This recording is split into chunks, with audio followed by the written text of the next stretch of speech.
Salam sejahtera tuan-tuan dan puan-puan yang dikasihi. Kenapa Anwar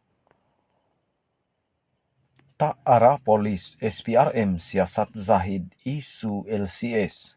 Ahli Parlimen pandang, Datu Hawang Hasim mempersoalkan Datu Seri Anwar Ibrahim yang tidak mengarahkan polis dan Suruhanjaya Pencegah Rasuah Malaysia SPRM membuat kertas siasatan atau membuat pertuduhan terhadap Datu Seri Ahmad Zahid Hamidi. Ia susulan Perdana Menteri sebagai Ketua Pembangkang sebelum ini didakwa amat lantang bersuara hingga menyatakan Ahmad Zahid yang kini Timbalan Perdana Menteri dan bekas Menteri Pertahanan sebagai pemimpin yang perlu menjawab isu kapal tempur pesisir LCS.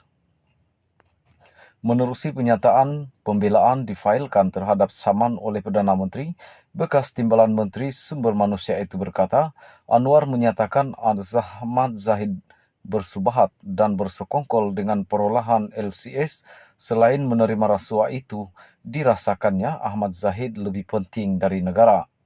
Satu konklusi, jelas bahawa kerajaan kolektif Anwar akan cuba melindungi atau melegahkan penyelesaian isu membabitkan ketua politik terkini namun akan bingkas dan tegas terhadap seteru politik terutama Perikatan Nasional PN.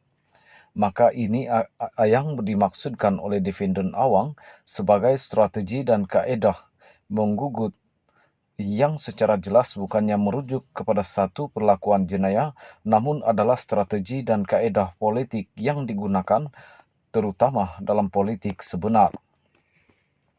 Oleh demikian, kenyataan defendant adalah pandangan peribadi dan politik berdasarkan fakta yang sebenar, katanya dalam penyataan pembelaan difailkan firma guaman mewakilinya, terutama Tuan Amilin Faizi dari Mahkamah Tinggi semalam. Pada 3 Mac lalu, Anwar 76 tahun yang juga pengerusi Pakatan Harapan PIHES memfailkan saman menerusi Tuan SN Nair Partners selaku plaintiff dan menamakan Awang sebagai defendant tunggal. Anwar mendakwa bekas Timbalan Menteri itu mengeluarkan kenyataan fitnah apabila mendakwa sikap pendendam Perdana Menteri berhubung pendakwaan terpilih lebih teruk berbanding ketika pentadbiran pimpinan Tun Dr. Mahathir Mohamad.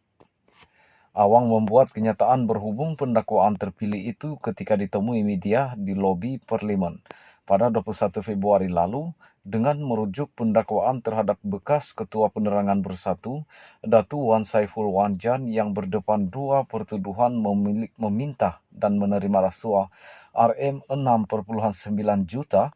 Awang dilaporkan mendakwa ia adalah permulaan daripada tindakan Perdana Menteri.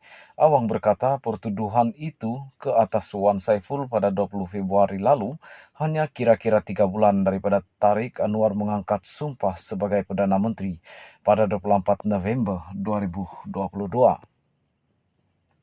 Beliau berkata tindakan sepantas itu yang dimaksudkannya sebagai permulaan Perdana Menteri ke-10 kontroversi paling besar dalam sejarah pentadbiran Dr. Mahathir Mohamad adalah Operasi Lalang pada 27 Oktober 1987 membabitkan penahanan ratusan orang termasuk pemimpin politik seperti Lim Kit Siang DAP, Mendiang Krapal Singh DAP, Datu Dr. Ibrahim Ali UMNO dan Halim Asrat PAS. Operasi Lalang ini lanjutan daripada bantahan Dong Jizong terhadap guru tiada kelayakan bahasa Cina dihantar oleh Kementerian Pendidikan yang dipimpin Anwar ketika itu ke sekolah rendah jenis kebangsaan Cina. Jika dibandingkan tindakan kontroversi kerajaan Dr. Mahathir dengan tindakan kontroversi kerajaan plaintiff ketika ini, jelas menunjukkan dari jangka masa kerajaan Dr. Mahathir melakukan operasi lalang hanya 6 tahun selepas dilantik sebagai Perdana Menteri. Pertuduhan terhadap seteru politik dibuat plaintiff pula hanya dalam tempoh 3 bulan daripada tarikh pelantikan beliau sebagai Perdana Menteri. Awang menegaskan dia tidak angkuh namun hanya menyatakan pandangan pribadi dan politik berdasarkan fakta sebenar. Sememangnya plaintiff memfailkan banyak saman atas isu politik, gelaran Bapa Saman Negara adalah jolokan injus gurauan, kata seseorang yang memulakan satu thread baru, yaitu dalam case ini menyaman pengkritik politik, katanya.